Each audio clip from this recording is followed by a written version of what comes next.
சமூக ஊடகங்களில் பிரபலமானவர்களின் படங்களை பயன்படுத்தி போலி மருந்துகளை விளம்பரப்படுத்தும் நடவடிக்கைகள் பரவலாக மேற்கொள்ளப்படுவதாக இணையம் வாயிலாக மருத்துவ பொருட்களை வாங்கும் போது மிகுந்த கவனப்போக்கை கடைபிடிக்கும்படி பொதுமக்களை காவல்துறையினர் அறிவுறுத்தியுள்ளனர்.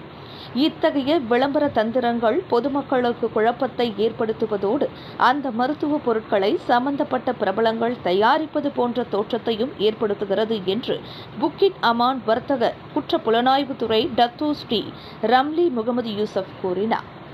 இதன் தொடர்பில் சமூக ஊடகங்களில் பிரபலமாக இருக்கும் மருத்துவ நிபுணர் ஒருவரிடமிருந்து தாங்கள் புகாரை பெற்றுள்ளதாக கூறிய அவர், பயனீட்டாளர்களுக்கு ஆபத்தை விளைவிக்கக்கூடும் என அஞ்சப்படும் மருந்துகள் பிரபலப்படுத்துவதற்காக தனது பெயரும் தனது நிறுவனத்தின் பெயரும் முன் அனுமதியின்றி பயன்படுத்தப்பட்டுள்ளதாக அந்த மருத்துவ நிபுணர் தனது புகாரில் குறிப்பிட்டுள்ளார் என்றார்.